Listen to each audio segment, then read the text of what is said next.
Welcome to the deep dive. Today, we're cutting straight to one of the most symbolically loaded topics in Scripture, the identity and, the function of the 144,000 mentioned in the book of Revelation. And the core mission here, with the sources we're looking at, is to understand their central argument.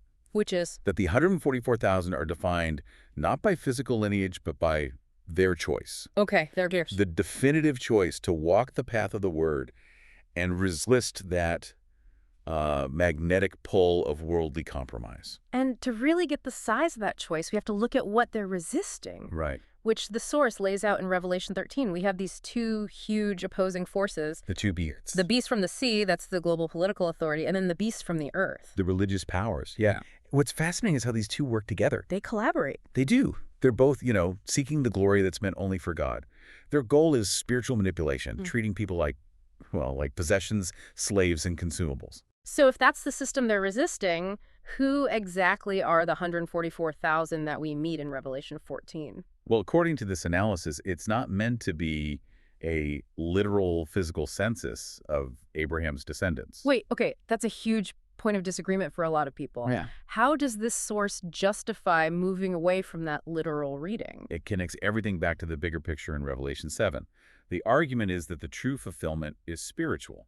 So it's a symbol. It's a symbol for the faithful, the obedient multitude from every nation, tribe, people, and tongue who kept the commandments to the very end. Their identity is sealed by their obedience, not, a birth certificate. That obedience is key. Let's unpack the specific descriptions. They're called virgins who were not defiled with women. That's clearly metaphorical. Absolutely. The woman here is interpreted as the false religion of the world, the harlot. Okay. It's that worldly culture that pushes people to live by instinct and desire instead of by divine command. So to be a virgin in this context is to be spiritually unpolluted. So their defining action is that they followed the Lamb wherever he goes. Yes, an unwavering life of obedience to God's statutes. They refuse to make excuses because of their circumstances or their environment. And that leads to this other trait. In their mouth was found no deceit. Exactly. Yeah. Because they kept their promise with God through their life, they didn't need deceit to cover their tracks. They were completely honest in their actions and speech. So what this really means for you, listening right now, is realizing this group made an investment in eternal value, not the temporary value of this world, which, let's be honest, kind of peaks at around 70 or 80 years. Precisely. They chose the enduring standard. And the analysis is very firm that adhering to this holy culture means actively fighting the flow of worldly culture. And the source gives some practical warnings about that culture. It does. It's talking about avoiding anything that distracts you from planting the holy culture of Christ.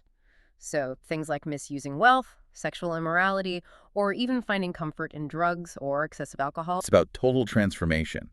And that path is, it's agonizing. The spiritual journey is described using this really powerful, painful analogy of childbirth. Childbirth. Yeah.